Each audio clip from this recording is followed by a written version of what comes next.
Okay. So this week we will discuss the user owner. This is one of the fundamentals of not just the U.S. but global standards development. First of all, I always like to start these by letting people see what else is going on in our industry. We try to say that education is the largest non-residential construction market in the U.S. There's fairly solid data about that.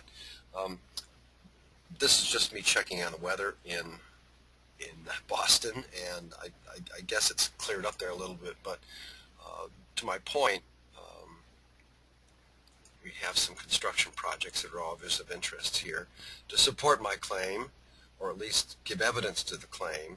And so we have 3 construction projects going on at Indiana University. So what we're trying to do is when we build these buildings, we want them to be safer, simpler, lower cost, longer lasting, and so that's what we do, not just in the first cost, but in the O&M part of it. And a large component of the O&M is the just simply keeping them clean. So I have the privilege of having my colleague Jim Ginnaty from the Simon Institute here. He's also with our custodial and housekeeping group, and I think I'd like Jim to say a little something about himself, what he does, and what his experience has been in standards and what his interest is. Go ahead, Jim. Yeah. Good morning, Michael. This is Jim, and I've been involved in standards for quite a while. And initially, the standards regarding water and wastewater training and just regulations in the state of Alaska. At the time that I was working in Alaska, in a village of or a community of less than 500 people, there was no requirements to be involved in a or have you weren't under the regulations of water and wastewater treatment, so you weren't required to have a certified treatment operator or a wastewater treatment operator. So we worked really hard because we felt that the people that live in smaller rural communities have the same rights to good water and professional personnel running those systems as the people did in Anchorage, Alaska. So we worked very hard at making those standards and regulations change so people in rural Alaska could have the same benefits as the larger communities. And also, I moved from the water and wastewater thing to the health service part of things in rural Alaska, and a lot of building standards and things weren't available or weren't required in rural Alaska, so there was a lot of shoddy construction and unsafe practices within the smaller communities, and even in commercial type of buildings. So we worked very hard in that area as well. So I've been involved in standards for quite a while, and I see a lot of benefits in standards because it just makes sense. We have safe, efficient, and well-maintained and working infrastructure that we didn't have in the past. I came to the University of Michigan about 2 years ago as a trainer for the university in the custodial department. The university took on a cleaning process called OS1, and I'm an expert in that area. And what I like about OS1 is it's a standardized, engineered process of cleaning buildings. And when we standardize a process similar to, like the custodial department, what it does, it makes it very efficient, and that you get a consistent end product from the cleaning. Instead of having 400 different ways of cleaning a building by each individual, within the campus we have 450 custodians, everybody was doing their own thing. But now, since it's standardized, we've made a lot of efficiencies in that area. We've also have our Q&As, our quality assurance indicators have got better, and we're doing it with a lot less money. So, and to me, standards are an important thing, and a lot of times it hasn't really happened in the custodial world because nobody really wanted those standards. But it's also an industry. The custodians are responsible for providing clean, non-chaotic environments that are also safe as far as any kind of diseases and things like that. So we clean these surfaces that prevent disease. And so recently I've gotten involved with the Simon Institute, and within that organization we became an ANSI standard development organization, and we're starting to look at standards for the custodial industry that allow like the University of Michigan, to have some kind of expectation of what a janitor does and how they do it, and an outcome from that. So we want to professionalize that industry, and because it is a healthcare industry about providing clean, dry surfaces that prevent people from diseases. So I'm very interested in the standard world, and been involved in it for quite a while, and want to keep on being involved in it. So Thanks, Jim. how's that there, Michael? Perfect. Before we leave, let's make sure we close with this particular clip. It's one of several I try to accumulate on our YouTube channel. We have a YouTube channel here. We call it Safer, Simpler, Lower Cost, Longer Lasting. And this ultimately is where we're over 1,000 views now.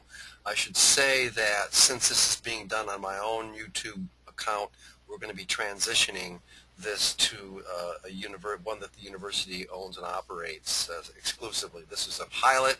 Within 6 months we've got 1,000 views on these things, and so there's actually something in here, I believe, on your custodial operation that will probably park there, Jim, some of those clips that explain how the rise of congested cities drove the need to have cleaner work practices and obviously public hygiene. So, but in any case, I wanted others to know, and I always try to say safer, simpler, lower cost, longer lasting is what we do. I can't ever say it enough. People say, what are you doing? Because so much of what standardization, those processes are invisible, and that's what I thought the Austrians did a pretty good job of explaining that here. Well, let's get back to our fundamentals. We hope to be done here in about 20-25 minutes. As I try to point out to everyone, oh, by the way, this is Georgia Tech. We try to change these out. I don't think this particular image, this is actually University of Alberta, close to Edmonton, and we wanted to show how dreary it was, but I don't think that it comes off so well. So it's not as dramatic. We have another website, as some of you may know, where we're a little bit more. We have images a little more startling, but every periodically this is Western Michigan University. I think that was Harvard. Obviously, it's the University of Michigan. But I just wanted people to know when I looked at that this morning, and I said, yeah, it's probably the truth up there in Canada right now, but it's a bit dreary. So in any case, every day we have a radar out there at all times, and we're looking at what standards action is occurring. As I like to say, it's streaming regulate. We're in the epoch of streaming regulation now. So today, for example, we're looking at there's a new document that the government GASB is asking for public comment on, and so I've routed this to my colleagues here, and this is how accountants would deal with leases. A lot of organizations in our industry are leasing property, and so how you fairly account for that is one that requires some consensus on. So we don't just do technical. Standards are happening in every industry. So getting back to my original point, so every week I take one from the international world, one from the U.S. ANSI accredited world, one from the federal government. Here's another one. Here's the state of Michigan. I try to state and local codes. But then once a week we stand back and look at our work. How we done? We've done our best to try to pick what's the most relevant to us and what might make impact upon our balance sheets and to accomplish these objectives. But we do need to stand back from time to time and look back to see what is the larger context. And so the larger context in which we operate here is one that I found a clip art that described these producer, user, basically buyer, seller, and intermediary. Very often I try to explain, this is a guy who wants to buy a car, this is a guy who's always selling a car. He's really good. The guy who's selling you a car does it hourly. The guy who's buying a car doesn't do it so much. And then there's this intermediary here. It could be regulations. If anyone's ever tried to buy a car now, there's about 80 pieces of paper. Buying a car now is nearly like buying a house or refinancing your mortgage. So this could be the bank. So anyway, this is as good as you can do about getting balance in the market. And of particular interest to us is the user owner.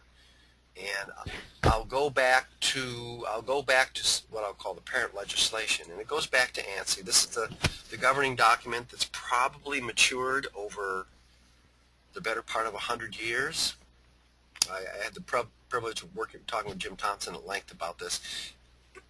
I was explaining some of my theses here, some of the things we're going to discuss. In general, they try to keep a hands-off attitude, and as long as we're not doing anything wrong or against the rules, we're allowed to communicate in our own fashion. But long story short, we start from the notion right here, and balance. These are the characteristics of an American national standard this is also the process for American national standards developers. So they undertake these processes which sort of bear a resemblance to our legislative processes in the federal government, checks and balances, legislative, executive, intermediary at the courts, and they try to reproduce that and simulate that market right here, buyer, seller. I often will say that if I get back to that they're very similar to the financial markets. So, but things get a little complicated for us.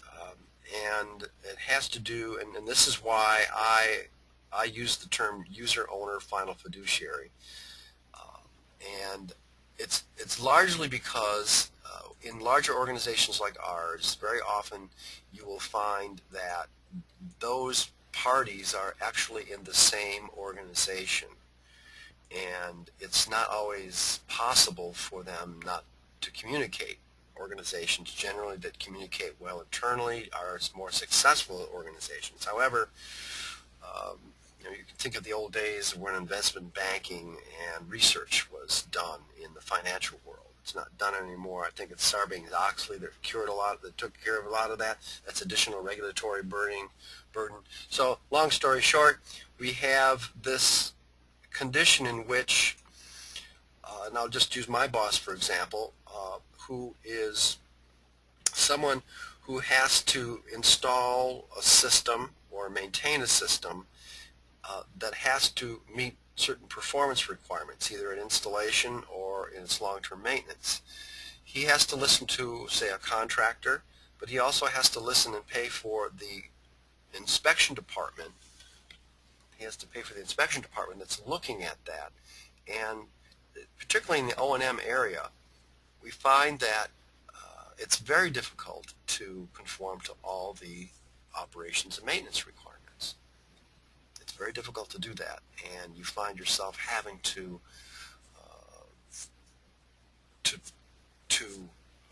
scale your risk or reconcile your risk. As I say, you've got these competing requirements of safety economy that you have to deal with, and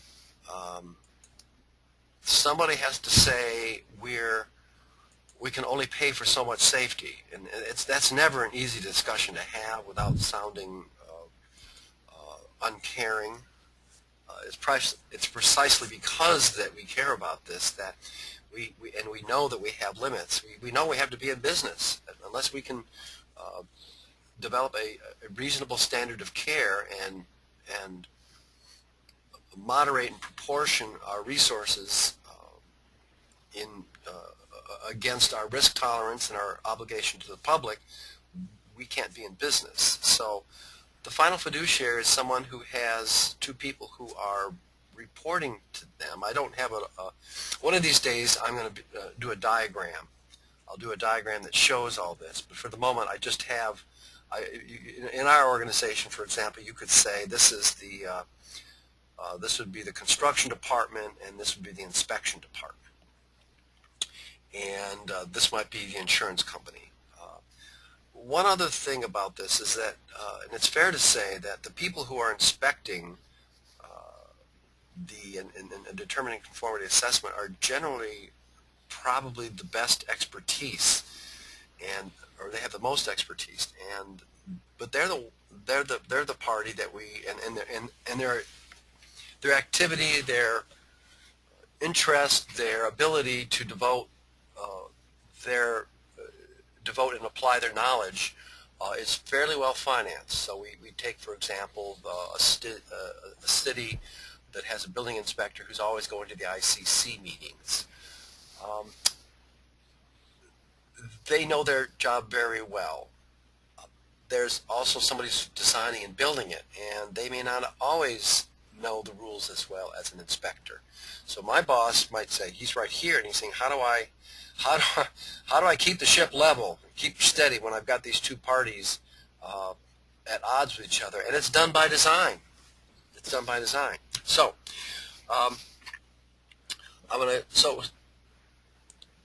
we have this legislation, the ANSI, the basic core parent canonical document, so to say.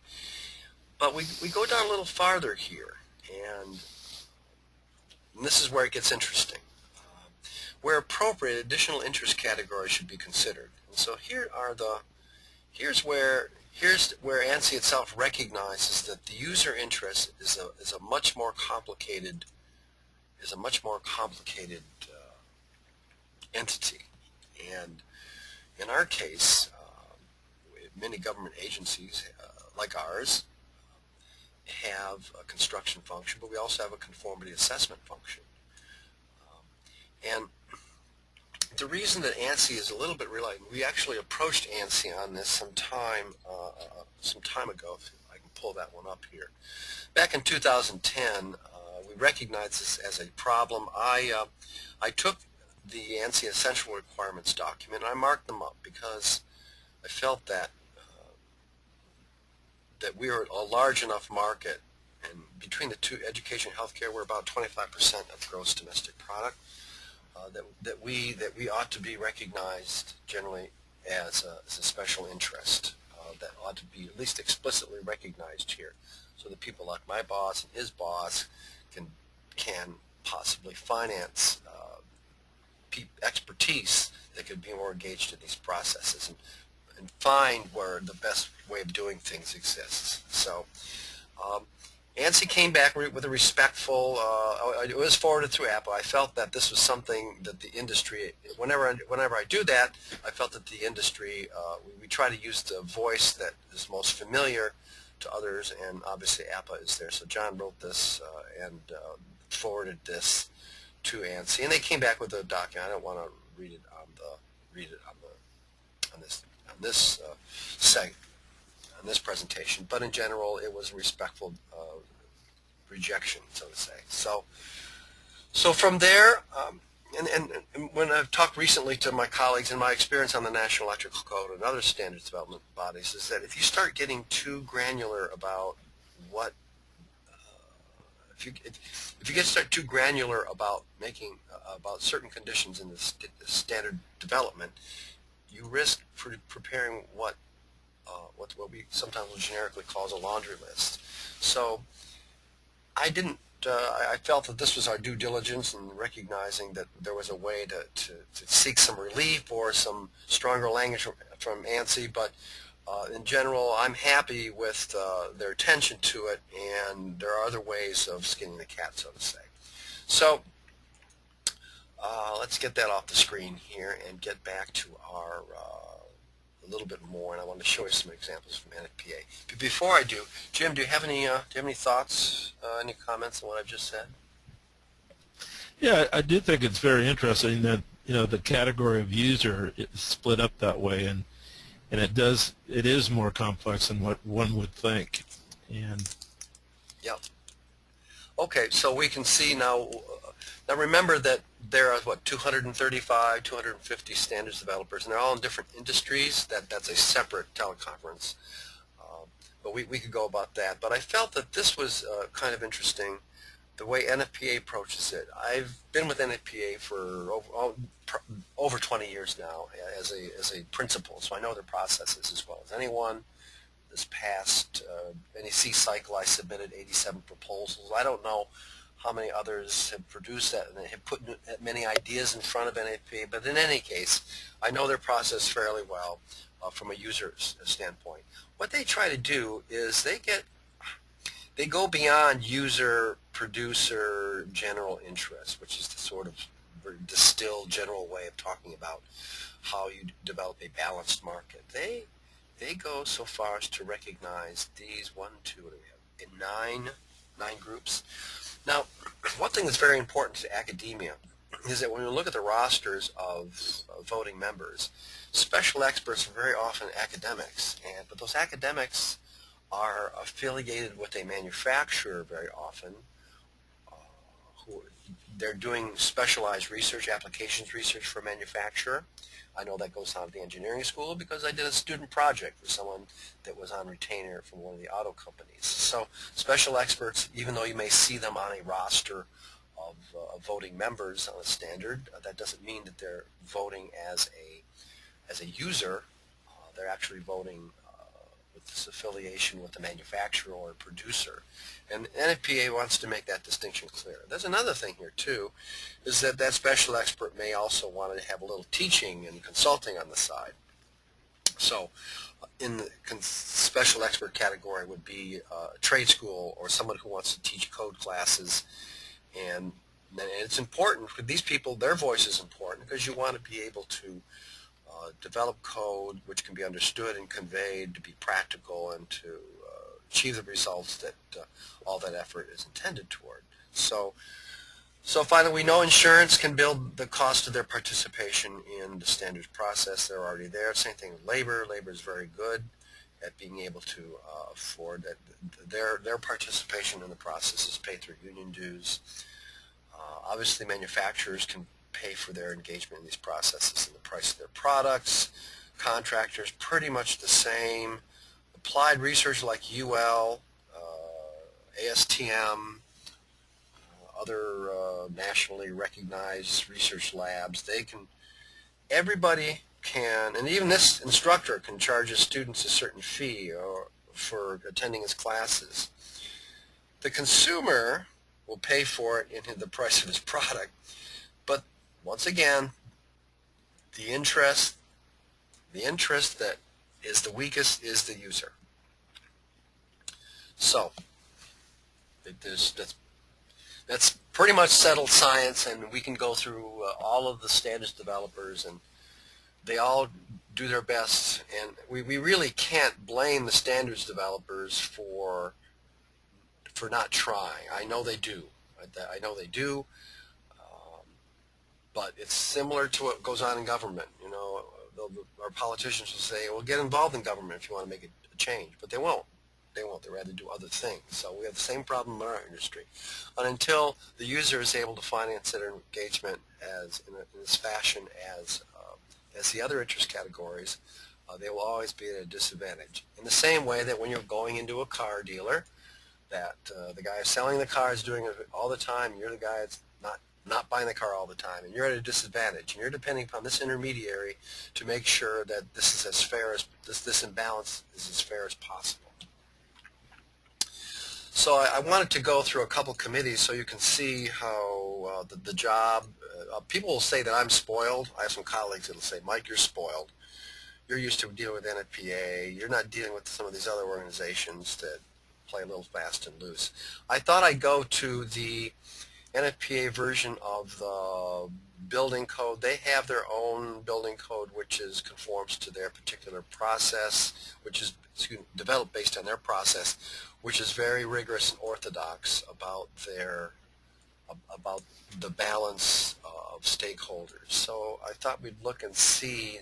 This is for educational daycare occupancies. You can see that this person here, these are all good people. I'm not to say they're special experts, not always just trying to write books and teach classes. But you can see that the user here for education is the Department of Air Force. Maybe they have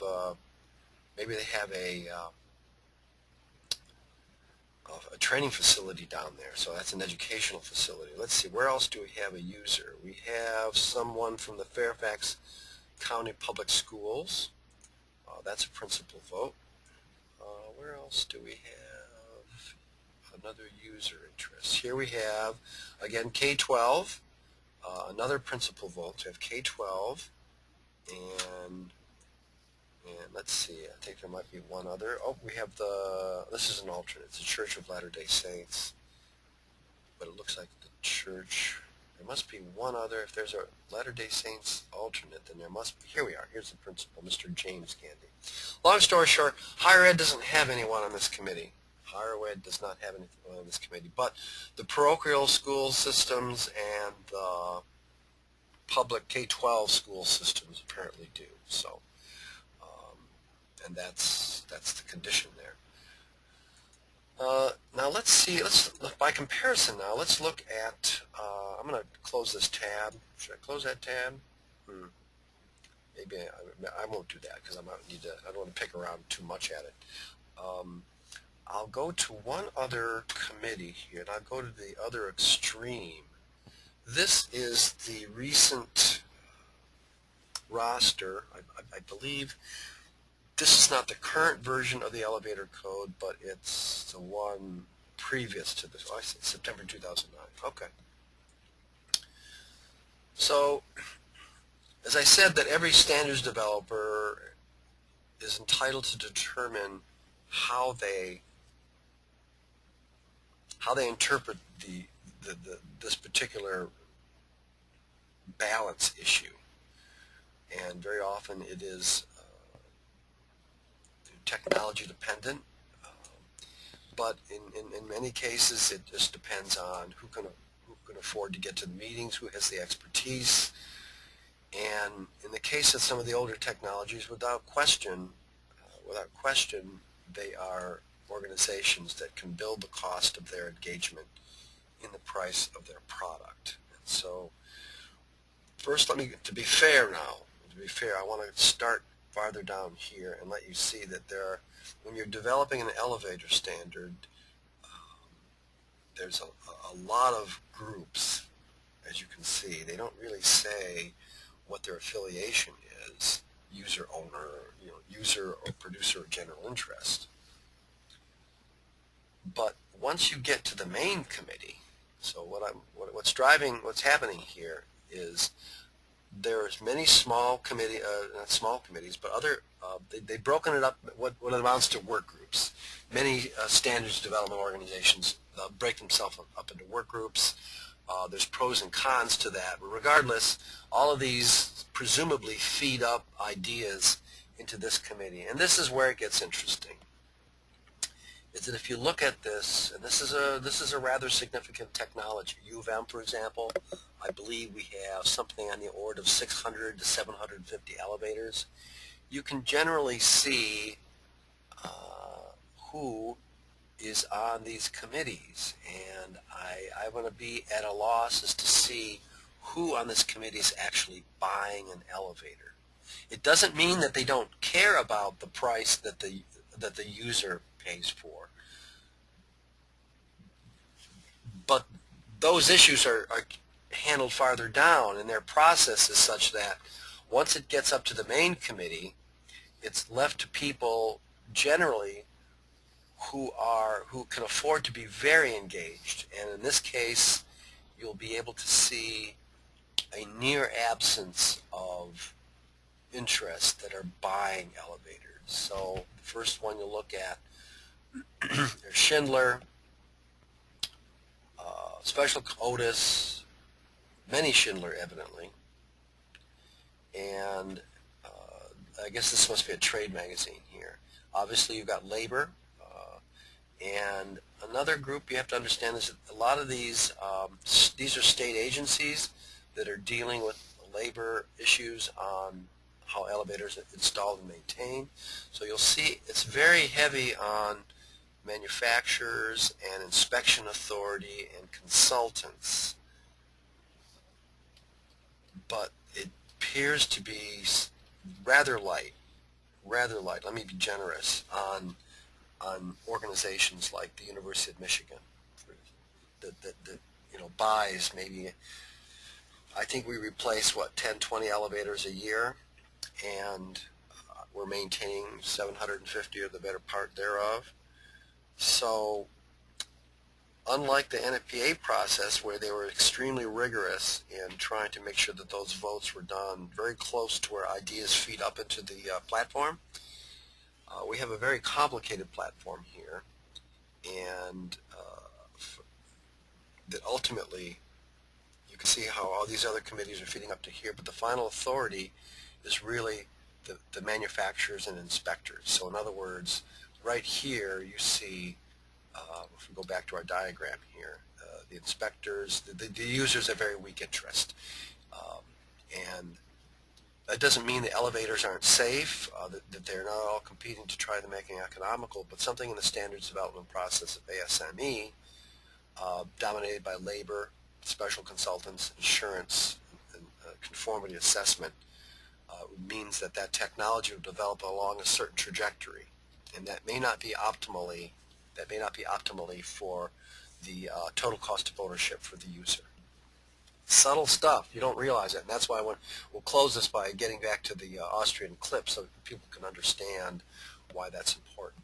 So I've talked enough there, Jim. Do you have any comments on what I've just done?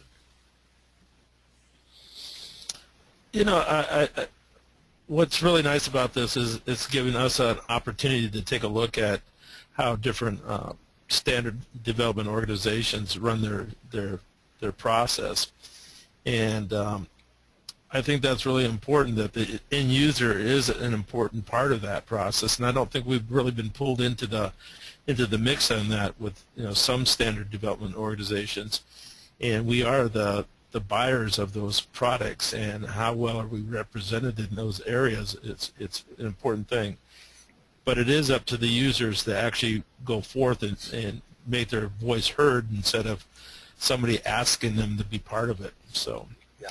I don't know. I think these meetings that you have on a weekly basis, Michael, are the ones that people are now watching, and I hope it gets people involved and into this kind of thing as the end users. And okay. So yeah, that's kind of been the past 20 years of my career, so to say. It's getting better. It gets better. It's not as, we have some rather disruptive concepts that we think can really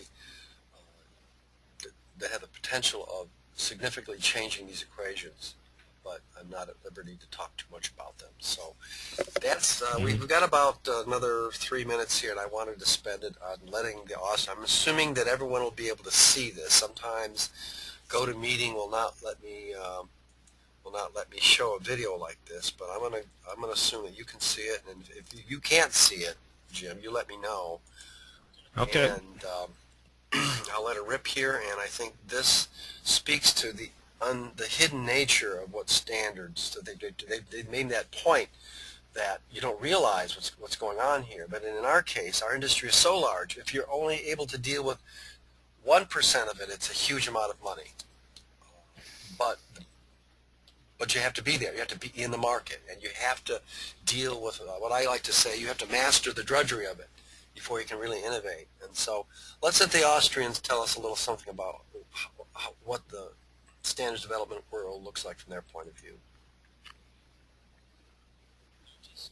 Standards are part of our lives. Can you hear that now, Jim? I could barely hear it, but I could see the video. All right, so I'm going to turn it up a little bit and we're going to try again. I've had some experience with this in the past. Let's give it a whirl again. Noticed or unnoticed, standards are part of our lives. Is that better? It's a little bit better. All right, let me try this. One more time. Noticed or unnoticed, standards are part of our lives. How about that? Much better. Okay, good. It looks like I had to do my had to modify it here. So, all right, I'm going to let it go from this point. We've learned to count on a trustworthy environment. As a rule, steps always have the same height. We are all familiar with the paper format A4 that is in line with our norm EN ISO 216.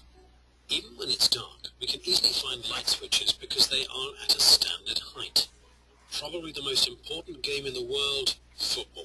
Standards play an important role. The goal, the gloves, the shin guards, as well as the ball are all standardized.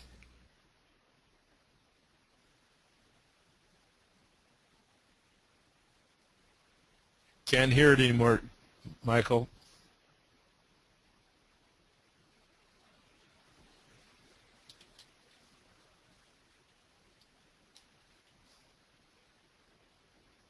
Diverse sectors.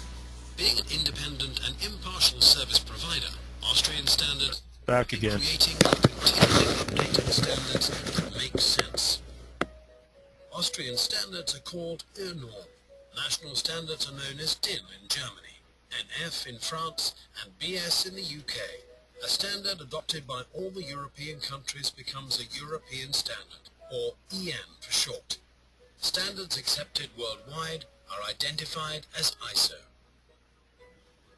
Standards fulfill a broad range of functions and build on valuable best practices. Thus, they improve safety and ensure that everything fits together perfectly.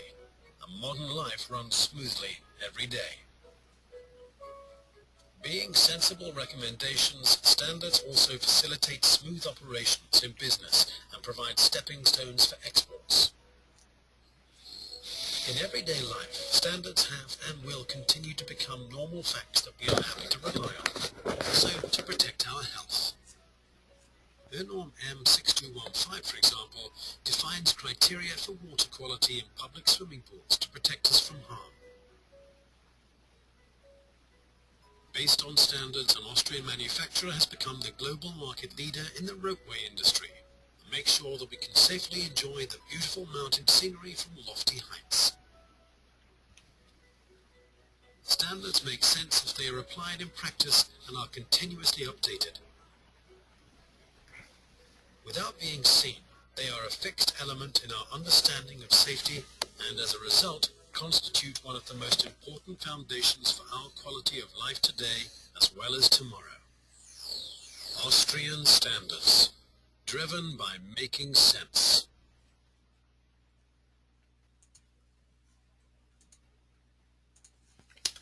Okay. Notice stop. There we go. Still with me, Jim? Yes, I am. Okay, great. Well, that's pretty much it. Any thoughts before we move on to other things? No, I think it was a great video, and yeah, things look good. Okay, great. All right, Jim, well, you have a good weekend. I will be posting this on the website here. We'll convert it. We'll put it down here. I'll probably put it earlier. I'll put it up earlier, probably later today, but today's Thursday? No, today's Friday. Yes, today is Friday. Well, I guess I do. Okay. Yeah, I have to get to my afternoon meetings out of town. So, all right. Well, thanks very much, Jim. I hope you have a good weekend. I'll see you on the Worldwide Inner Tubes. Hey, one other question for you, Michael. When do you think that the university will have this up on the YouTube versus your private account? Oh, you can see it on my private account now. I know, but when will you change that over? Probably in about a week, but if you feel like you want to leave it around, what's going to happen here is that we hit 1,000 views, and I think we proved the case. So you can see some of these videos. We've got 57 views, and what did we do that a couple weeks ago? We had only 3 people call in, but there's a couple of them we have 150 views on. So they're averaging about, I'm going to guess, 25, 30 views afterward. So, and I think that's more attention than we get at conferences. I don't think we normally get that, and we can deal with them once a week. And also, we can dwell on issues that are. This is not an undetailed organization. People are always trying to say, make it simple. I work every day to make it simple, but there are some things in life that are hard and complicated and subtle. This is a subtle business, as that video tried to, but in that subtlety, you're moving billions, and we're spending $300 billion every year, and there's better ways to do it. So, all right, did that help a little bit? Yeah, I was just wondering if in a week or so we'll start seeing it on the university's YouTube. Oh, Um, no, I don't think so. This is, as we like to say, and I guess I'll go over to our Twitter account, and I guess we might have to get offline, is that we use this as a handle. Social media, the internet requires that we have some kind of a handle. So we pick Standards Michigan because there's such a thing as Standards Norway, Standards India. okay. So that's a long way of saying that that it's a plant operations enterprise right now. It's been going on for a very long time, but as you know, that it's hard work, it's subtle work, and people at the university and elsewhere have other things to do. So that's why you won't see it officially on the university's website, but you will see it here. You'll see it here. Okay? Great. Okay, thank you very much, Michael. Take care. Bye-bye. Yep, bye.